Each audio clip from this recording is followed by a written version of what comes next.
The cluster is finally starting to take shape. Today we're going to configure our replication, we're going to configure our high availability, we're also going to go and get our storage configured and our backups.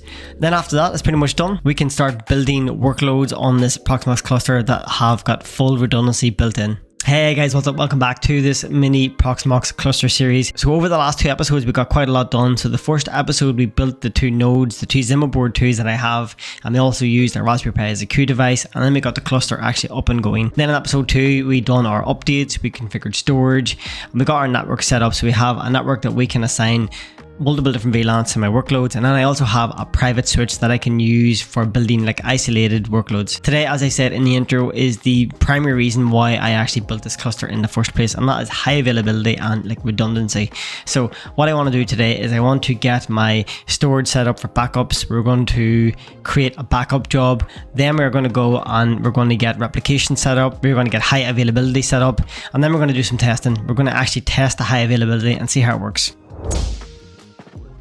So we're back here in the Proxmox console. Now there's one change that I actually made since the last video, and that is with this container. So I actually deleted the other one I created and I created a new one. Now the reason I did that is because I wanted to store the container volume. I wanted to store that on my new ZFS storage. So as you can see under resources, that is actually stored there. Now you can do that as well if you want to just delete that and go and just recreate the container. We're going to use this as testing and just make sure it's stored on the ZFS. So first thing that I want to do is backups. I want to be able to easily back up my workloads to a NAS that I have. Now I'm going to set it up to do backups like every week, at least maybe like a Sunday at 1 o'clock in the morning or something. First thing you want to do is go over to data center. Then under storage, you want to add the storage location. So it's very easy. All I'm going to do is click on add. I'm going to click on this SMB. Just give this a name. We're going to put in the IP address. I'm going to put in username and password.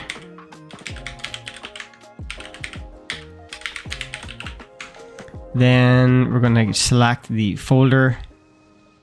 It's just backup. Then looking at the items, what I want to back up. So in this here, this is the type of things that I can store on that NAS. Now the only thing I really want is backup. I'm going to untick disk image, but if you do want to use a NAS or any of these other things, you can easily select them here. So just click on add. Perfect. Now I don't actually have anything in production here that I would want to back up. This is just a dummy container that I have for testing. So I can create the backup job. I can show you how to actually create that. Under backup here, just come in and click on add. And as you can see, you can do a lot of stuff here. So you can select your schedule. So choose a day and time that you actually want this backup job to run. So for example, every day at 9 o'clock. Then you can choose the containers that you want or the VMs or whatever you have running. Then you can go through some of these other options like notifications, retentions. It's really up to you, but under general, you can just, once you've decided you're happy with the backup settings that you want, just click on create, and then that just creates that backup job. Now you don't have to set up a schedule if you don't want to. If you want, you can just remove that, and you can come over here to the actual container itself, and then under backup from here, you can say backup now, and then you can actually choose the location from in here, just if you want to do a once-off backup.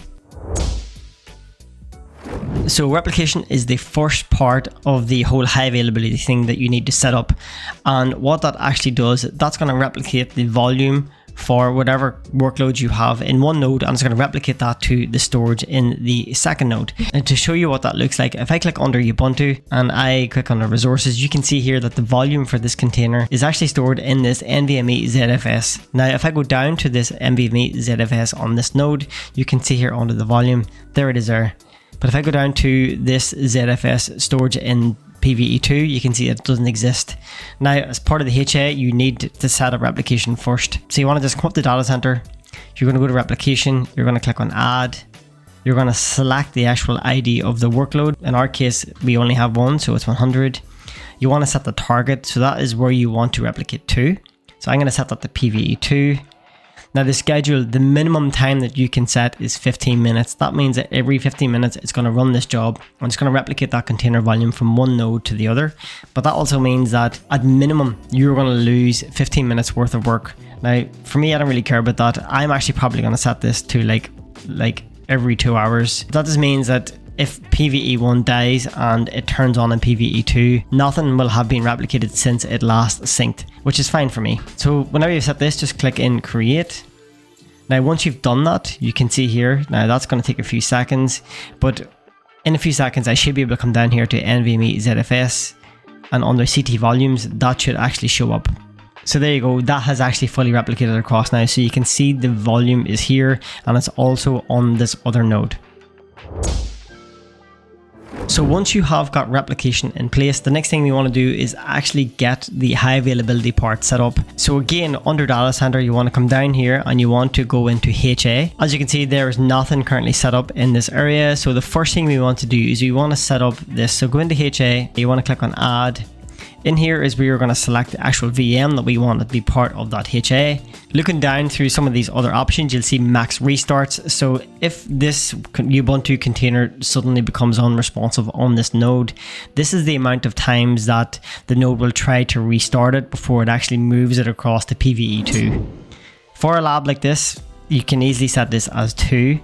And then the max relocate. This is the amount of times that the node will actually run through the HA relocation, like moving it from one node to the other, if it fails to start on PVE1. Now, I generally just leave these as 1 and 1, but for home lab like this, you can actually set this as 2, so if it will try to restart at least twice before it actually goes into HA. So once you've done that, just click on add. Now that is there, you want to come over here to affinity rules, and we're going to come up to this top part, this HA node affinity rules. You're going to click on add. In here we need to get this set up. So HA resources, this is where we're actually going to set the resources we just configured. So click on that one. Then you can see here down below, you've got a few options. You've got the PVE1, PVE2, then you have this priority. Now the thing to remember here is whichever node you give the highest priority, that is the node where this container is always going to prefer to run on. So for example, if I set PVE1 as 2 and PVE2 as 1, that means no matter what, that Ubuntu container will always try to run on PVE1. And in the HA scenario, if the container suddenly becomes unresponsive or the node becomes unresponsive and then HA kicks in and it moves it to PVE2, that's fine, that will work. But as soon as HA comes back online, it'll move back across into PVE1. Now, if you don't care about that, you don't care about whether it stays on PVE2 or not, you can easily just keep these the same. That means if PVE1 dies and the container moves across to PVE2, then it's just going to stay there even if PVE1 actually turns back on. We will go through this and I'll show you how it actually looks in a whole test. So just tick these 2 nodes, then you want to click on add, and that is it done. So that is HA and replication done. The only thing we have to do now is actually test this. There's one thing to remember, that is that failover can actually take between 2 and 5 minutes. Now that's not a problem for me. If you are looking something that's much faster and immediate, you might want to look at set for something like that. Okay, the last thing we have to do now is actually test that this works. So let's just do a very quick run through to make sure everything is set correctly. So we have our replication up and going. We've checked that. Under HA, we've double checked all of this stuff. Under affinity rules, we have this set up and I've set the 2 nodes with the same priority, which is what I want. Okay, let's just test it. Let's see what happens. I'm just going to pull, actually no, I'm not. Before I do that, I'm going to open up a continuous ping. Let's get the IP address of this container. So it is 1096.10.92. Let's get that up and going. 1096.10.92. Okay, let's go and pull the network cable of PVE1 and then we'll just see what happens. We'll see how long it takes to actually recover that VM. Okay, PVE1 is down. As you can see here, it's lost its network connection. I'm going to come over here to this PVE2 window. And as you can see, this node is down, which is what we want. Okay, let's just see how long this should take. It should take between 2 and 5 minutes. Oh, it's starting to come back online. Okay, so as you can see now, this has actually moved across to PVE2. I'm just going to stop this and I want to show you how long it took. So if we go back all the way up here, that took about 2 minutes. Was it 2 or 3 minutes? I don't know. I should have timed it. But for me, for running in a home, in a house, this is perfect. This is all you really need. Now I'm going to plug in the network cable for PVE1. Now, as we set the 2 nodes to be 2 and 2 in the priority, nothing's going to happen. It's just going to stay running on PVE2. But if I had have adjusted that priority, then this would have relocated back and moved itself back into PVE1.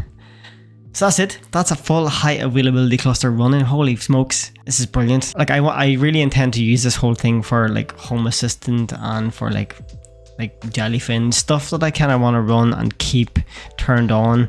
I don't want to run a bulky server for all of that. I have got another number of servers that I use for all of my lab stuff and building stuff. The two Zimmer boards are actually perfect for this little cluster because they sit behind me on the shelf and they're so quiet. They don't really draw a lot of power either, which is important now because electricity is so expensive. Now there's one part of this project that I said I was going to do at the start, but I've kind of decided against, and that is building like container templates and VM templates. The whole reason I'm not doing it is because I'm just going to use the stuff that I can get on this Proxmox, the helper website. If you've not seen this website, just check it out because it has templates for absolutely everything, and it's so easy just to copy the script and run these on Proxmox. So there's no point in me just going building my own VM templates and just wasting time doing that. I'm just going to come here and just always get the latest up-to-date thing. So I'm going to skip that part. Maybe the next thing I'm going to build is some sort of monitoring tool where I can get proper good analytics from everything that I'm running. I hope this Proxmox series was helpful, especially if you want to build your own Proxmox cluster at home. I genuinely can't recommend the Zimmer board 2s enough. There is a link in the description, by the way, that gives you $15 off those, so check it out. If you want to see all of the other stuff that I'm going to run on this Proxmox cluster, then don't forget to subscribe. Those videos are going to be coming over the next few months. Thanks again for watching, and I will see you in the next one.